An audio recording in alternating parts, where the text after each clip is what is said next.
is trapped in the middle of a gigantic information war. Yes, there's battlefield bullets and cannons and tanks, but there's also a massive informational war.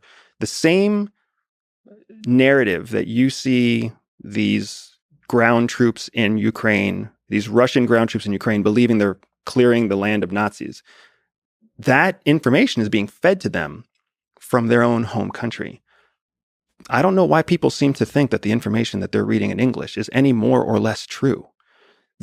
Every piece of news coming out of the West, every piece of information coming out in the English language is also a giant narrative being shared intentionally to try to undermine the morale and the faithfulness of English-speaking Russians, which somebody somewhere knows exactly how many of those there are.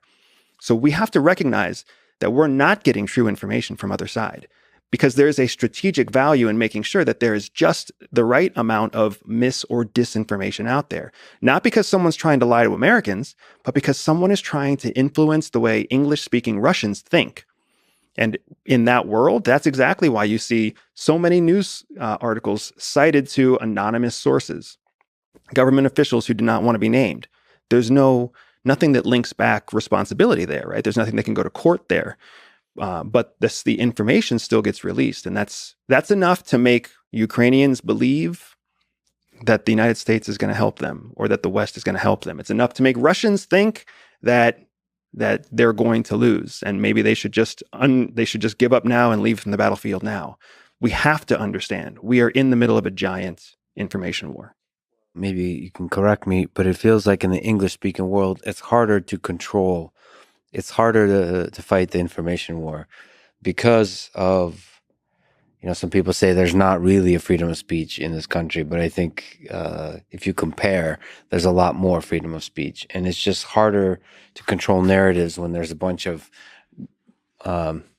guerrilla journalists that are able to just publish anything they want on Twitter or anything. It's just harder to control narratives. So people don't understand what freedom of speech is. That's the first major problem. And it's shameful how many people in the United States do not understand what freedom of speech actually protects.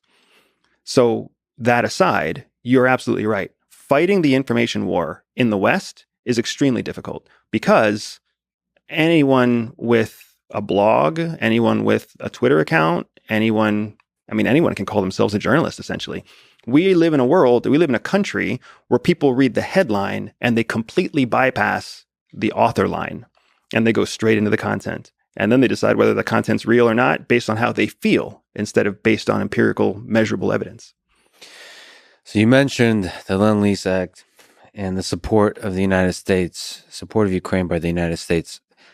Are you skeptical to the level of support that the United States is providing and is going to provide over time? The strategy that the United States has taken to support Ukraine is similar to the strategy we took to support Great Britain during World War II.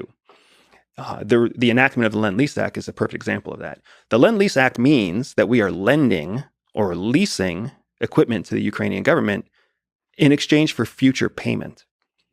So every time a rocket is launched, every time a drone crashes into a tank, that's a bill that Ukraine is just racking up. It's like when you go to a restaurant and you start drinking shots. Sometime the bill will come due. This is exactly what we did when Europe and when Great Britain was in the face of Nazi invasion. We signed the same thing into motion. Do you know that the UK did not pay off the debt from World War II until 2020? They've been paying that debt since the end of World War II.